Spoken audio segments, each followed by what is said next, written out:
ನಾನು ಪ್ರಫುಲ್ಲ ನಾಯ್ಕ ಅಂತ ಹೇಳಿ ಇದು ಮೂಡುಬಿದಿರೆಯಿಂದ ಬಂದಿದ್ದೇನೆ. ಬೆಳಿಗ್ಗೆ ನಿನ್ನೆ ನಡೆದಂತಹ ಪೊಲೀಸ್ ಇನ್ಸ್ಪೆಕ್ಟರ್ ಸಂದೇಶರ ವಿರುದ್ಧ ಹಲವು ಸುಳ್ಳು ಆರೋಪಗಳು ಕೇಳಿ ಬರುತ್ತಿದ್ದು, ಇದು ಮಾಡಿದ ವ್ಯಕ್ತಿ ಬೇರೆ ಯಾರು ಅಲ್ಲ, ನನ್ನ ಸ್ವಂತ ಸಹೋದರಿಯಾದ ಸುಮತಿ ನಾಯ್ಕ. ಇವರ ನಡವಳಿಕೆ ಸರಿಯೇನಿಲ್ಲ. ಇವಳು ನಮ್ಮ ಮರ್ಯಾದೆ ತೆಗಿತಾ ಬರ್ತಾ ಇದ್ದಾಳೆ. ಸಮಾಜದಲ್ಲಿ ಬದುಕಲು ನನಗೆ ತುಂಬಾ ಕಷ್ಟವಾಗುತ್ತಿದೆ. ಈ ಸಂದೇಶದ ವಿರುದ್ಧ ಇವಳು ಸುಳ್ಳು ಆರೋಪಗಳನ್ನು ಮಾಡುತ್ತಿರು ನಿಜವಾಗಿ ಇದು ಸುಳ್ಳಾಗಿದೆ. ಇವಳು ಮಡಿವಾಳ ಪೊಲೀಸ್ ಠಾಣೆಯಲ್ಲಿ ಒಂದು ಕೇಸ್ ದಾಖಲಾಗಿದೆ. ವೇಶ್ಯಾವಾಟಿಕೆ ದಂಧೆಯಲ್ಲಿ ಇವಳು ಸಿಕ್ಕಾಕೊಂಡಿದ್ದಾಳೆ. ದಾಖಲೆ ಕೂಡ ನನ್ನಲ್ಲಿ ಇದೆ.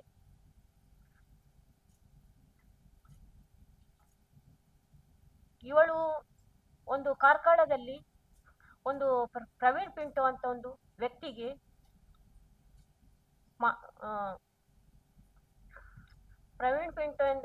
ಎಂಬ ವ್ಯಕ್ತಿಗೆ ಚಪ್ಪಲಿಂದ ಹೊಡೆದು ಗೌರ್ಮೆಂಟ್ ಹಾಸ್ಪಿಟಲ್ ಅಲ್ಲಿ ಅಡ್ಮಿಟ್ ಆಗಿ ಸರ್ಟಿಫಿಕೇಟ್ ಅನ್ನು ಹಿಡ್ಕೊಂಡು ಆ ವ್ಯಕ್ತಿ ನನಗೆ ಹೊಡೆದಿದ್ದಾರೆ, ಮಾನನಷ್ಟ ಕೇಸ್ ಹಾಕಿ ಅವರ ಕೈಯಿಂದ 3 ಲಕ್ಷ ರೂಪಾಯಿಯನ್ನು ತೆಗೆದುಕೊಂಡಿದ್ದಾಳೆ. ಅಲ್ಲಲ್ಲಿ ತುಂಬಾ ಕಡೆಯಲ್ಲಿ ಇವಳ ಕೇಸ್ ಇದೆ. ಒಂದು ಕಡೆಯಲ್ಲೆಲ್ಲ ಮಂಗಳೂರಲ್ಲಿ, ಮೂಡುಬಿದ್ರೆಯಲ್ಲಿ, ವೇಣೂರಲ್ಲಿ, ಕಾರ್ಕಳದಲ್ಲಿ ಎಲ್ಲಾ ಕಡೆಯಲ್ಲಿ ಇಂಥದೇ ಕೆಲಸ ಮಾಡ್ತಾ ಇದ್ದಾಳೆ ಅವಳು. ವಿಷಯ ಏನಂದ್ರೆ, ಈ ಇನ್ಸ್ಪೆಕ್ಟರ್ ವಿರುದ್ಧ ಯಾಕೆ ಹೀಗೆ ಮಾಡ್ತಾಳೆ ಅಂದ್ರೆ, ನಮ್ಮ ಕೌಟುಂಬಿಕ ಕಲಹ ನನ್ನ ಮತ್ತು ಗಂಡನ ವಿರುದ್ಧ ಒಂದು ಕಂಪ್ಲೇಂಟ್ ಸ್ಟೇಷನ್ ಅಲ್ಲಿ ಆಗಿತ್ತು ಮೂಡುಬಿದ್ರೆಯಲ್ಲಿ. ಕಳೆದ 25 ಮೇ 9 ತಾರೀಕಿನಂದು ಒಂದು ಅಲ್ಲಿ ಕಂಪ್ಲೇಂಟ್ ದಾಖಲಾಗಿತ್ತು. ಆ ವಿಚಾರಣೆಗೋಸ್ಕರ ನನ್ನ ಗಂಡ ನನ್ನನ್ನು ಕರೆದಿದ್ರು ಸರ್. ಆ ವೇಳೆ ನಾನು ಹೋಗಿದ್ದೆವು.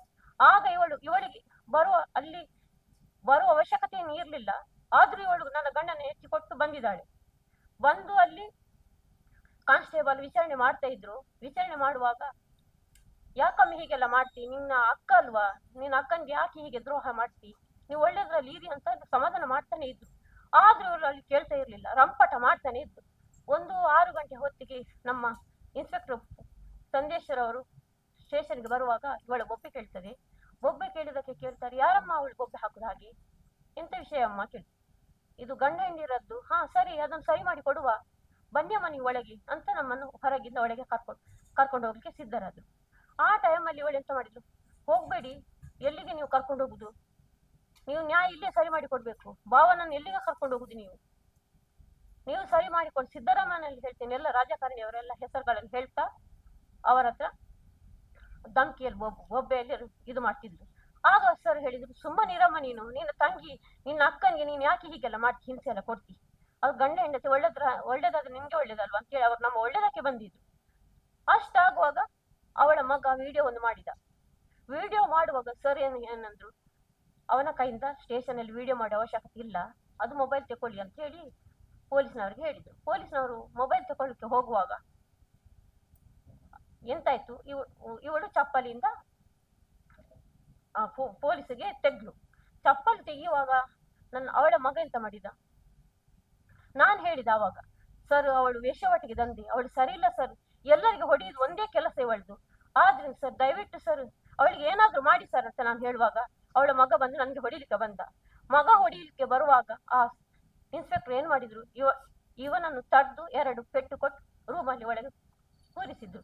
ಅದೇ ಗ್ರೆಜ್ಜಿನ ನನ್ನ ಮಗನಿಗೆ ಹೊಡೆಂಬ ಗ್ರೆಜ್ಜಿನಿಂದ ಅವಳು 1 ವರ್ಷದಿಂದ ಆ ಇನ್ಸ್ಪೆಕ್ಟರ್ಗೆ ಇಲ್ಲ ಸಲ್ಲದ ಆರೋಪಗಳನ್ನು ಮಾಡಿಕೊಂಡು 1 ವರ್ಷದಿಂದ ಅವರನ್ನು ಅಧಿಕಾರದಿಂದ ಕೆಳಗೆ ಇಳಿಸ್ಬೇಕಂತ ಒಂದು ಹಠದಿಂದ ಅವಳು ಹೀಗೆಲ್ಲ ಮಾಡ್ತಿದ್ದಾಳೆ. ಇದು ನಿಜವಾಗಿ ಸುಳ್ಳು. ಆ ಇನ್ಸ್ಪೆಕ್ಟರ್ ನಮ್ಮ ಈ ಜಂಜಾಟದಲ್ಲಿ, ನಮ್ಮ ತಂಗಿ ಮತ್ತು ಅಕ್ಕನ ಗಲಾಟೆಯಲ್ಲಿ ಅವರು ಅವರು ನ್ಯಾಯ ಕೊಡಿಸಲಿಕ್ಕೆ ಬಂದದ್ದೇ ತಪ್ಪ. ಅವರು ನ್ಯಾಯ ಕೊಡಿಸಿ ಬಂದದಕ್ಕೆಲ್ಲ ಹೀಗೆಲ್ಲ ಮಾಡಿದ್ರೆ ಯಾವ ನ್ಯಾಯ ಸರ್? ಏನಾದ್ರೂ ಮಾಡಿ ಅವಳಿಗೆ ಎಂತಾದ್ರೂ ಮಾಡಿ ಸರ್, ಒಂದು ನ್ಯಾಯ ನನಗೆ ಕೊಡಿಸಲೇಬೇಕು.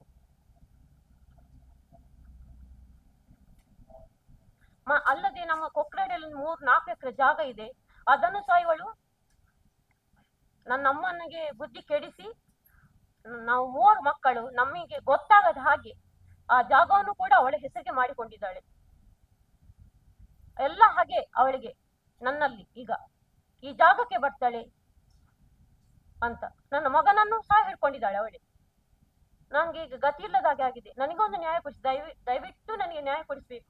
ದಯವಾಗಿ ನಾನು ನಿಮ್ಮಲ್ಲಿ ಕೇಳಿಕೊಳ್ಳುವುದೇನೆಂದ್ರೆ, ನನಗೊಂದು ದಯವಿಟ್ಟು ನ್ಯಾಯ ಕೊಡಿಸ್ಬೇಕಂತ ನಾನು ನಿಮ್ಮಲ್ಲಿ ಎಲ್ಲರ ಪರವಾಗಿ ಕೇಳಿಕೊಳ್ತೇನೆ.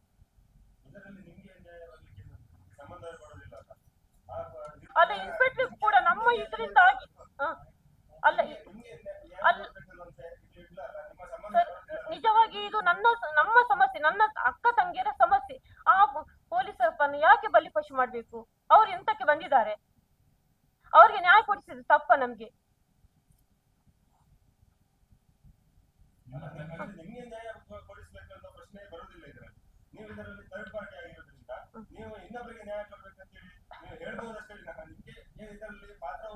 ಅಲ್ಲಲ್ಲ ಅಲ್ಲ, ಅವಳು ಹಿಡ್ಕೊಂಡು ನನ್ನ ಮಗನನ್ನು ಹಿಡ್ಕೊಂಡು ಎಲ್ಲ ಸಲದ ಆರೋಪಗಳು ಅಲ್ಲಲ್ಲಿ ಕೇಸ್ ಮಾಡ್ತಾ ಇದ್ದ ನನ್ನ ಮೇಲೆ, ಆ ಇನ್ಸ್ಪೆಕ್ಟರ್ ಮೇಲೆ ಮಾಡ್ತಾ ಇದ್ದಾಳೆ. ಅದಕ್ಕೊಂದು ಎಂತಾದ್ರೂ ಕಡಿವಾಣ ಹಾಕ್ಲೇಬೇಕು. 1 ವರ್ಷದಿಂದ ಮಾಡ್ತಿದ್ದಾಳೆ. ನಾನು ಕುಗ್ಗಿ ಹೋಗಿದ್ದೀನಿ ಅವಳಿಂದಾಗಿ. ಸಮಾಜದಲ್ಲಿ ತಲೆ ಎತ್ತಲಿಕ್ಕಿಲ್ಲ ನನ್ಗೆ. ಆ ರೀತಿ ಮಾಡಿದಾಳೆ ಅವಳು. ಗಂಡ ನನ್ನೊಟ್ಟಿಗೆ ಇದ್ದಾರೆ, ಮಗ ಅಲ್ಲಿದ್ದಾನೆ. ಗಂಡ 3 ತಿಂಗಳು ಅವಳೊಟ್ಟಿಗೆ ಇದ್ದು ಅವಳ ನಡವಳಿಕೆ ಚರಿತ್ರೆಯನ್ನು ನೋಡಿ ಅವ್ರು ಹೆದರಿಸಿ ಓಡಿ ಬಂದಿದ್ದಾರೆ. ಅಲ್ಲಿ ಇಲ್ಲ ಸಲ್ಲದ ಘಟನೆ ನಡೆದು ಹೋಗಿದೆ ಅಲ್ಲಿ.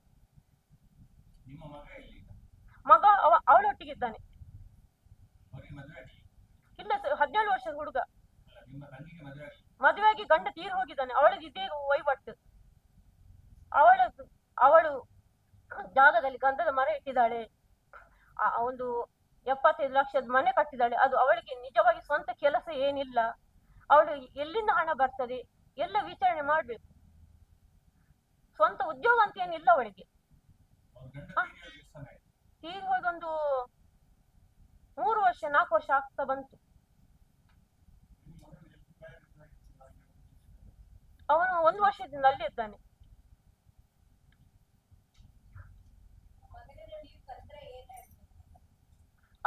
ಅವಳಿಗೆ ಬೇಕಾದಾಗೆ ಕೊಡ್ತಾಳಲ್ಲಿ. ನನ್ನಲ್ಲಿ ಹಣ ಇಲ್ಲ. ನಾನು ಬಟ್ಟೆ ಅಂಗಡಿಯಲ್ಲಿ ದುಡ್ಡು ಕೆಲಸ ಮಾಡುದು. ನನಗೊಂದು 10-12 ಸಾವಿರ ಸಂಬಳ ಬರ್ತದೆ. ಹೌದು. ಮಗನನ್ನು ಕರ್ಕೊಂಡು ಬರ್ಲಿಕ್ಕೆ ಮಗ ಕೇಳಲಿಲ್ಲಲ್ಲ, ಬರುದಿಲ್ಲ ಅಂತ ಹೇಳಿ. ಇವಳು ಹೋಗ್ಲಿಕ್ಕೆ ಬಿಡ್ಲಿಲ್ಲಲ್ಲ ಮೇಡಮ್. ಏನ್ ಮಾಡುದು? ಇವರಿಗೆ ಹೇಳ್ಕೊಂಡು ಬರುವಷ್ಟು ಇವರಿಗೆ ಧೈರ್ಯ ಇಲ್ಲ. ಅಂದ್ರೆ ಅವರು ಹುಷಾರಿಲ್ಲದ ಹಾಗೆ ಆಗಿದ್ದಾರೆ. ಒಂದು ಸೈಡ್ ಹೋಗಿತ್ತು ಅವರಿಗೆ ಕಳೆದ 24 ಡಿಸೆಂಬರ್ ಅಲ್ಲಿ.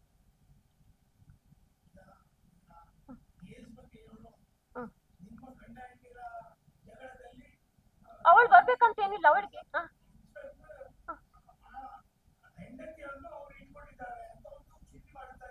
ಹೌದು, ಅದು ಹೌದೇ. ಅವಳು 3-4 ತಿಂಗಳ ತನಕ ಅಲ್ಲೇ ಇದ್ರು. ಬಿಡ್ಲಿಲ್ಲ ಅವಳು ಹೋಗ್ಲಿಕ್ಕೆ ಬರ್ಲಿಕ್ಕೆ ನನ್ನ ಗಂಡನ್ಗೆ.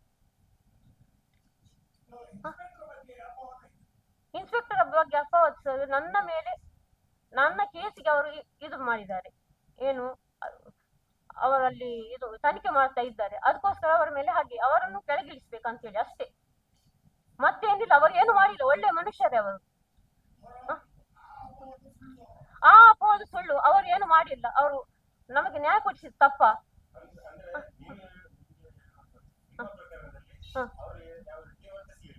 ಇಲ್ಲ ಇಲ್ಲ,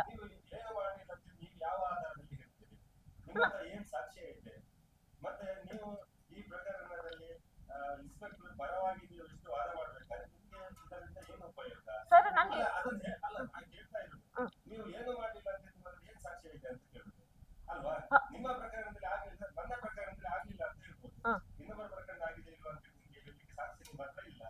ಸರ್, ನಾನು ನನ್ನ ವಿಷಯ ಅಷ್ಟೇ ಹೇಳಬಲ್ಲೆ. ನನ್ನ ವಿಷಯ ಮಾತ್ರ ಹೇಳಬಲ್ಲೆ, ಬೇರೆ ವಿಷಯಕ್ಕೆ ನಾನು ಹೋಗುದಿಲ್ಲ. ನನ್ನ ತಂಗಿ ಅಂತೂ ಸರಿ ಇಲ್ಲ. ಆ ಸಂತ್ರಸ್ತೆಯರ ಇಬ್ಬರನ್ನು ಹಿಡ್ಕೊಂಡು, ಇವಳ ಗ್ರೆಜ್ಜನ್ನು ಅವರನ್ನು ಹಿಡ್ಕೊಂಡು ಬೆಂಗಳೂರಲ್ಲಿ ಈ ರೀತಿ ಎಲ್ಲ ಮಾಡ್ತಿದ್ದಾಳೆ. ಸರ್ ಅದು ನನಗೆ ಗೊತ್ತಿಲ್ಲ. ಅದು ಸಂತ್ರಸ್ತೆ ಬೇರೆ.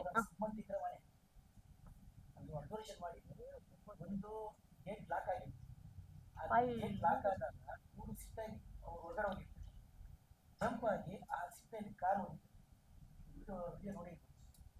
ಅದೇ ನೆಕ್ಸ್ಟ್ ವಿಡಿಯೋ ನೋಡಿ, ಸೇಮ್ ಪ್ಲೇಸ್. ಒಂದು ಫುಟೇಜ್ ಈ ಥರ ಇದೆ, ಒಂದು ಫುಟೇಜ್ ಈ ಥರ ಇದೆ. ಯೂನಿಫಾರ್ಮ್ ಹಾಕೊಂಡು ಅವರ ರಿಲೇಟಿವ್ ಮನೆ ಆ ಎಕ್ಸ್ ಮೀಡಿಯಾಗೆ ಬಂದಿದೆ. ಅವ್ರ ತಂಗಿ ಈ ಕ್ರೈಸ್ತರ ಸಮುದಾಯದಲ್ಲಿ ನೋಡಿ, ಏನಾದರೂ ಖುಷಿ ವಿಷಯ ಆದಾಗ, ಮದುವೆ ಸಮಾರಂಭ, ಬರ್ತಡೇ ಇದ್ದಾಗ ಈ ಇದರ ಕೈ ಇಟ್ಕೊಂಡು ಸ್ವಲ್ಪ ಡ್ಯಾನ್ಸ್ ಆಡೋದಿದೆ, ಅದನ್ನೇ ನಾವು ಧರಿಸಿದ ಇದನ್ನೇ ಕಂಪೇರ್ ಮಾಡೋದು ತಪ್ಪಾಗುತ್ತೆ. ಕಾಮುಕನ ವರ್ಡ್ ಯೂಸ್ ಮಾಡೋದು ತಪ್ಪು. ನೋಡಿ, ಕೈಯಲ್ಲಿ ಬಾಟ್ಲಿ ಇದೆ, ನೀರು ಬಾಟ್ಲಿ, ನೀರು ಗ್ಲಾಸ್, ನಾಟೆ ಇದು ಡ್ರಿಂಕ್ಸ್ ಇಲ್ಲ.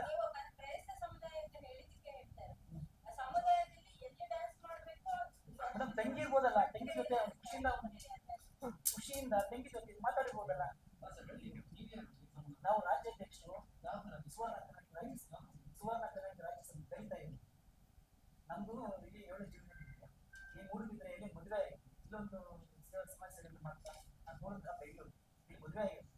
ಕಳೆದ 3 ವರ್ಷದಿಂದ ಈ ಮೂಡುಬಿದಿರೆ ಇದ್ದೀವಿ. ಇಲ್ಲಿ ಏನು ಆಗ್ಬೋದು ನಮ್ಮ ಮಕ್ಕಳಿದೆ. ಬಟ್ ಅದೇ ರೀತಿ ಅದೇ ಅಧಿಕಾರಿ ಸಿದ್ದರಾಮಯ್ಯ ಅವರಿಂದ ಅವಾರ್ಡ್ ಬಂತು. ಯಾಕೆ ಬಂತು? ಇತರ ವ್ಯಕ್ತಿ ಯಾಕೆ ಕೊಡ್ತಾರೆ? ಮತ್ತೆ ಅದ್ರಲ್ಲಿ ಅಲೆಗೇಷನ್ ಮಾಡಿದ್ರೆ ಸಿದ್ದರಾಮಯ್ಯ ಅವರ ರಾಜ್ಯ ಅದೆಲ್ಲ ಸುಳ್ಳಲ್ವಾ? ಈಗ ನಾನು ಅರ್ಜಿ ಕೊಟ್ಬಿಟ್ರೆ ನಿಮ್ಮ ಮೇಲೆ ಅರ್ಜಿ ಕೊಟ್ಬಿಟ್ರೆ ನೀವು ಅಪರಾಧ ಆಗ್ತೀರಾ? ಆ ಕಾಮುಕನ ರೋಡ್ ಯೂಸ್ ಮಾಡೋದು ತಪ್ಪಾಗುತ್ತೆ. ಅವ್ರೇನು ಬೆಚ್ಚಲೆ ಕಾಣಿಸಿದಲ್ಲ ಹೇಳಿ, ಬೆಚ್ಚಲೆ ಕಾಣಿಸಿಲ್ಲ. ಒಂದು ಇಕ್ಸ್ ಜೊತೆ ಇದ್ದಾರಾ? ಫುಟೇಜ್ ನಾವು ಸ್ವಲ್ಪ ಅಬ್ಸರ್ವೇಷನ್ ಮಾಡಿ. ಒಂದು ಅಣ್ಣ ತಂಗಿ ಜೊತೆ ಇರ್ಬೋದು, ಅಣ್ಣ ತಂಗಿ ಜೊತೆ ಗಾಡಿ ಹೋದ್ರೆ ಎಕ್ಸಾಮಿನೇಷನ್ ಮಾಡ್ತಾರೆ. ಅವರು ನಿಮಗೆ ಕ್ಲಾರಿಟಿ ಬೇಕಂದ್ರೆ ಮೂಡುಬಿದಿರೆ ಸುತ್ತಮುತ್ತ ರೌಂಡ್ ಅಪ್ ಮಾಡಿ ಎಲ್ಲಾದ್ರೂ ಕೇಳಿ, ಅವ್ರ ಬಗ್ಗೆ ಕೇಳ್ತಾರೆ. ಕಳೆದ 3 ವರ್ಷದ ಹಿಂದೆ ಈ ಮೂಡುಬಿದಿರೆ ಯಾವ ತರ ಇತ್ತು, ಯಾವಾಗ ಗಲಾಟೆ, ದಂಧೆಗಳು, ಗಾಂಜಾ ಇದು ಈಗ ಎಷ್ಟು ನೀಟ್ ಆಗಿದೆ. ಅದಕ್ಕೆ ಕಾರಣ ಇವರೇ ಅಲ್ವಾ? ಇಂಥ ಅಧಿಕಾರಿ ಬಗ್ಗೆ ಯಾಕೆ ಮಾಡೋದು?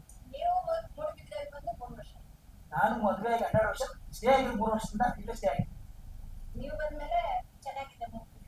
ಹಾ, ನಾನು ಬರೋಕ್ ಮುಂಚೆ 1 ವರ್ಷ ಮುಂಚೆ ಗಲಾಟೆ ಇತ್ತು. ಗಾಂಜಾ ಇದು ಹುಡುಗರು ಗಾಡಿ ರೌಡಿಸಂ ತರ ಇತ್ತಿತ್ತು. ಇವ್ರು ಬಂದ ನಂತರ ತಕ್ಕ ಮಟ್ಟಿಗೆ ಸ್ವಲ್ಪ ಕಟ್ವಳಿಗೆ ಸಿಸ್ಟಮ್ ಆಗಿದೆ. ನಮ್ಮ ಸುನೀಲ್ ಕುಮಾರ್ ಸರ್ ಹೇಳ್ತಾರ ಅವ್ರ ನೇಮಗಳಿದೆ, ಅದೇ ರೀತಿ ಇದೆ. ಯಾವುದೇ ರೀತಿ ಕಾನೂನು ಬಗೆಹರಿಸ ಚಟುವಟಿಕೆಗೆ ತುಂಬಾ ಕಟ್ವಳಿ ಇದೆ. ಇದಕ್ಕೆ ಮೂಲ ಕಾರಣ ಪಿಜಿ ಸಂದೇಶ. ಸೊ ಇಂಥವ್ರ ಬಗ್ಗೆ ಅಲಿಗೇಷನ್ ಮಾಡೋದು ತುಂಬಾ ತಪ್ಪಾಗುತ್ತೆ. ಯಾವುದೇ ರೀತಿ ಸಾಕ್ಷಿ ಇಲ್ಲ. ಸಾಕ್ಷಿ ಇರುತ್ತೆ ಯಾಕೆ ಇವರು ಮಾಡ್ತಾರೆ? ಒಂದು ವೇಳೆ ಇದ್ದಿದ್ರೆ ನಮ್ಮ ಅಧಿಕಾರಿಗೆ ಅವ್ರು ಕ್ರಮ ತಗೊಂಡ್ಬಿಡ್ತಲ್ಲ, ಕಮಿಷನ್ ಸಭೆ ಕ್ರಮ ತಗೊಂಡ್ಬಿಡ್ತಲ್ಲ. ಕೊಟ್ಟಿದ್ದೇನೆ ಸರ್. ಅದು ನನ್ನ ತಂಗಿಯ ಮೇಲೆ ನಾನು ಕೊಟ್ಟಿದ್ದಷ್ಟೇ. ಕಂಪ್ಲೇಂಟ್ ಅಂದ್ರೆ ಅದು ಮತ್ತೆ ಕೇಸ್ ಇದು FIR ಮತ್ತೆ ದಾಖಲು ಮಾಡಿದ್ದು. ಫಸ್ಟಿಗೆ ಕೊಡ್ಲಿಲ್ಲ ನಾನು. ಫಸ್ಟಿಗೆ ನಾನು ಕೊಡ್ಲಿಲ್ಲ. ಫಸ್ಟಿಗೆ ನನ್ನ ಗಂಡ ಬರ್ಬೇಕಂತ ಒಂದು ಕೌಟುಂಬಿಕ ಕಲಹ ಇರ್ತದಲ್ಲ ಸರ್, ಅದೊಂದು ಸರಿ ಮಾಡ್ಬೇಕಂತ ನಾನು ಸಂದೇಶ್ ಸರ್ ಇದ್ದಲ್ಲಿಗೆ ಹೋಗಿದ್ದು. ಹೌದು, ಅವ್ರು ಸಾರಿ ಮಾಡಿ ಕೊಡುವ ಇದ್ರೆ ಇರುವಾಗ ಇವಳು ಅಲ್ಲಿ ಮಿಡ್ಲಿಗೆ ಪ್ರವೇಶ ಮಾಡಿದ್ದು ಯಾಕೆ ಸರ್? ಅವಳು ಯಾಕೆ ಬಂದಿದ್ದ? ಅಲ್ಲಿ ಬಂದದ್ದು ತಪ್ಪಲ್ವ ಸರ್?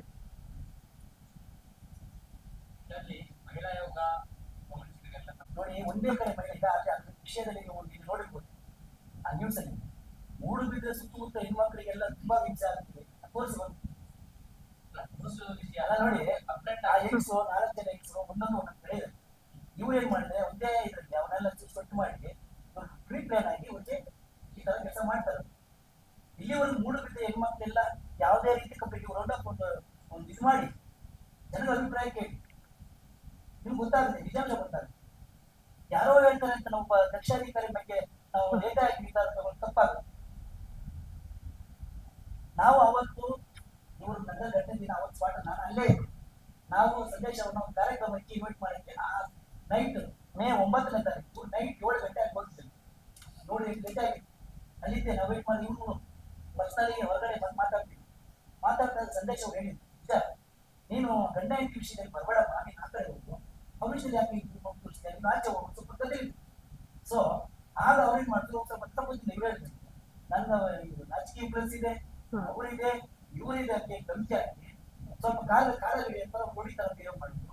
ಮತ್ತೆ ಸ್ಲಿಪ್ಪರ್ ತಗೊಂಡು ಕೈ ಆ ವಿಡಿಯೋ ಫುಟೇಜ್ ಇದೆ, ನೀವು ಅಬ್ಸರ್ವೇಷನ್ ಮಾಡಿ. ಫುಟೇಜ್ ಇದೆ ನಾನು ಸರ್. ಮತ್ತೆ ಹುಡುಗ ಬಂದಾಗ ಆ ಹುಡುಗ ನೋಡೋದು ವಿಡಿಯೋ ಬಂದಿದೆ. ಇವ್ರ ಮಗ ಅವ್ರನ್ನ ನಡೆ ಒಳಗೆ ಕೂತ್ಕೊಳ್ಳಿ, ಮಾತಾಡ್ಬೇಡ, ನಿಮ್ಗೆ ಈ ವಿಷಯ ಸಣ್ಣ ಹೆಚ್ಚಿದೆ, ನೀವು ಒಳಗೂ ಬಂದು ಅವ್ರನ್ನ ಕೊಡ್ಕೊಂಡು ಅವ್ರನ್ನ ದಾಂಧಲೆ ಮಾಡಿದ್ದಲ್ಲ ಇದು ಮಾಡಿದ್ದ ಇದನ್ನೆಲ್ಲ ಮಿಕ್ಸ್ ಮಾಡಿ ಬೇರೆ ತರ ಸೃಷ್ಟಿ ಮಾಡಿದ್ರು. ನಿಜ ಆಗ್ಬೇಕು ಸರ್, ಸುಳ್ಳು ಆಗ್ಬಾರ್ದು.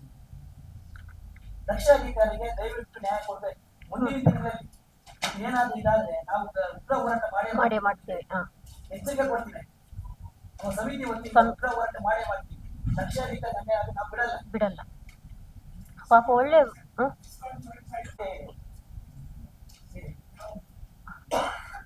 ಇವತ್ತು ಕೊಡ್ತಿದ್ದಾರೆ. ಹೌದು. ನೀವು ಇಷ್ಟು ಹೋರಾಟ ಮಾಡ್ತೀರಿ ಈಗ ಕಮಿಷನರ್ ಅವರು ಹೇಳಿದ್ದಾರೆ ಏನಂತ ಹೇಳಿ ಅವರದ್ದು ಯಾರು ನಿಮ್ಮ ಸಂತ್ರಸ್ತರಿದ್ದಾರೆ ಕಂಪ್ಲೇಂಟ್ ಕೊಟ್ಟಿದ್ದಾರೆ. ಈಗ ನೀವು ಕಂಪ್ಲೇಂಟ್ ಕೊಟ್ಟು ನೀವು ಹೋರಾಟ ಮಾಡ್ತೀರಾ? ಖಂಡಿತ ಸದಾ ಸಿದ್ಧ. ನಾವು ಸುಮ್ಮನೆ ಹೇಳ್ಬಿಟ್ಟು ಬರ್ಬೇಕು. ನಾವು ಯಾವತ್ತು ನಮ್ಮದು ಯಾವ್ದು ಸುಳ್ಳಿಲ್ಲ. ಗೊತ್ತಾಯ್ತು. ಈಗ ಹೇಳಿದ್ದಾರೆ ಅಷ್ಟೇ. ಇನ್ನು ನಾಳೆ ನಾಡಿದ್ದು ಯಾವ್ದಾದ್ರು ಕಂಪ್ಲೇಂಟ್ಸ್ ಬರ್ಲಿ ಸುರಂಗೂಡ್ ಹೆಣ್ಮಕ್ಳಿಂದ ಅವ್ರು ದೌರ್ಜನ್ಯ ಮಾಡಿದ್ದಾರೆ, ಇವರು ಮಾಡಿದ್ದಾರೆ, ಅವ್ರು ಮಾಡಿದ್ದಾರೆ ಅಂತ ಕೆಲವು ಸರ್ ಬರ್ತಾರೆ. ಸಾಕ್ಷಿ ತೋರಿಸಲ್ಲ. ಅಲ್ಲ ಬರ್ಬೋದು ಅಂತ ಹೇಳಿ ನಾವು ಇಲ್ಲಿ ಸರ್ ಕಂಪ್ಲೇಂಟ್ ಸಾಕ್ಷಿ ತೋರಿಸಿ. Okay okay. ಅವ್ರ ರೀತಿ ಕಾನೂನು ರೀತಿ ಹೋರಾಟ ಮಾಡ್ಲಿ, ನಮ್ಮ ರೀತಿ ನಾವು ಹೋರಾಟ ಮಾಡ್ತೀವಿ. ಅಂದ್ರೆ ನಿಮ್ಗೆ ಇಷ್ಟು ಆಸಕ್ತಿ ಯಾಕೆ ಅಂತ ಈ ವಿಷಯದ ಬಗ್ಗೆ? ನಮ್ಗೆ ಆಸಕ್ತಿ ಏನಿಲ್ಲ ಸರ್. ಲಕ್ಷಾಧಿಕಾರಿ ಇಳಿಸಲಾದ ಆರೋಪ ಬಂದ್ರೆ ಅದು ಯಾರು ಸರ್ ಬಿಡ್ತಾರೆ? ನಾವು ಕಣ್ಣಲ್ಲಿ ನೋಡಿದ್ದೀವಿ. ನಮ್ಮಿಂದಾಗಿ ಅವ್ರ ಬಾಳ್ ಹಾಳಾಗ್ತಿದೆ ಅಲ್ಲ. ಯಾರು ಪರವಾಗಿ ಮಾತಾಡ್ಬಾರ್ದು. ಕಣ್ಣಲ್ಲಿ ನೋಡಿ ಅವ್ರಿಗೆ ಎಷ್ಟು ಜನ ಸಹಾಯ ಮಾಡಿದ್ದಾರೆ ಸರ್. ಮಹಿಳಾ ಆಯೋಗಕ್ಕೆ ದೂರು ಕೊಟ್ಟಿದ್ದ ಬಂದಿದ್ದಲ್ವಾ, ಆ ದೂರಿನ ಆಧಾರದ ಆದ್ರೆ ಎಷ್ಟು ಸತ್ಯ ಇದೆ? ಆ ದೂರಿನಲ್ಲಿ ಎಷ್ಟು ಸತ್ಯ ಇದೆ? ಅದು ನಿಮ್ಗೆ ಗೊತ್ತಿದೆ. ಎಲ್ಲ ದೂರುಗಳು ಹಾಗೆ. ಈಗ ತೀರ್ಪು ಪ್ರಕಟ ಆಗುವ ಮೊದಲು ನಾವು ಅದನ್ನು ವಿಶ್ವಾಸ ಮಾಡುವುದಿಲ್ಲ. ಯಾವುದೇ ಘಟನೆ ನಿಮ್ಮ ಮುಂದೆ ನಡೆದಿಲ್ಲ, ನಿಮಗೆ ಗೊತ್ತಿಲ್ಲ. ನೀವು ಎಷ್ಟು ಆಸಕ್ತಿ ವಹಿಸಿ ನೋಡಿ, ಆ ಮಹಿಳಾ ಘಟಕದ ನಮ್ದು ಮಾಹಿತಿ ಇಲ್ಲ. ದಿವಸ ನೋಡಿ ಅಷ್ಟೇ.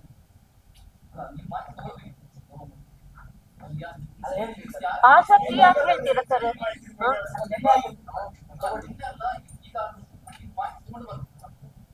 ಅಲ್ಲ ನಾನು ಮೂಡಿದ್ರೆ ಮಾತ್ರ ಮಾತಾಡ್ತಾರೆ.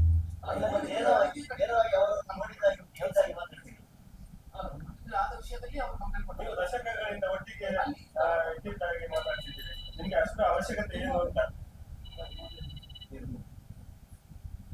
ಅವರ ಬಗ್ಗೆ ಆರೋಪ ಬಂದಿರುವುದು ತನಿಖೆ ಮಾಡ್ತಾರೆ ಅಂತ ಹೇಳಿದ್ದಾರೆ. ಮಾಡ್ಲಿ ಸರ್. ನೀವು ಅವರನ್ನು ಸಮರ್ಥನೆ ಮಾಡ್ತಾ ಇದ್ದೀರಿ. ಸಮರ್ಥನೆ ಸರ್ ಇರೋ ವಿಷಯ ಇರೋ ವಿಷಯ ಹೇಳುದು ನಾವು. ಸಮರ್ಥನೆ ನಮ್ಗೆ ಬೇಡ. ತನಿಖೆ ಹಾಕಿ ಸಂಜೆ ಸರ್. ಅಲ್ಲ ನಾವು ಹೋಗ್ತೀವಿ ಸರ್, ಕರೆಕ್ಟ್ ಮಾಡ್ಕೊಡ್ತೀವಿ, ಹೋಗ್ತೀವಿ, ಕೊಡ್ತೀವಿ. ಯಾರು ನ್ಯಾಯ ತಪ್ಪಿಸಿದ್ರೆ ಶಿಕ್ಷೆ.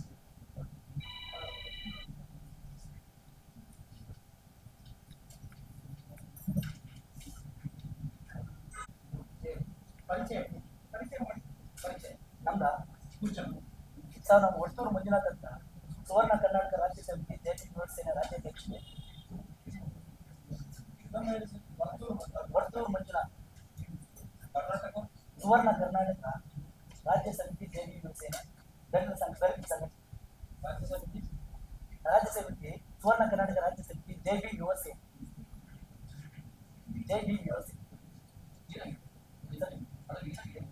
ರಾಜ್ಯಾಧ್ಯಕ್ಷ ಸಂಸ್ಥಾಪಕ.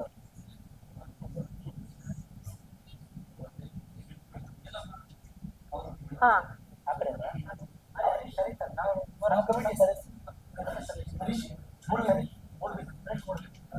ನಾಲ್ಕು ಸದಸ್ಯರು.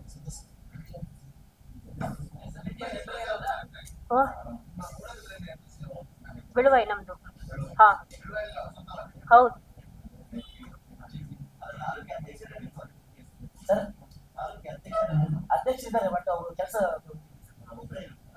ಅಲ್ಲ, ಟೀಮ್ ಇದೆ. ಬಟ್ ಸಡನ್ ಆಗಿ ನಮ್ಮ ಬಂದ ಒಬ್ಬ ವ್ಯಕ್ತಿ ಇಲ್ಲ ಬಂದಿಲ್ಲ. ಫಸ್ಟ್ ಟೈಮ್ ನಾನು ಬಂದಿಲ್ಲ. First time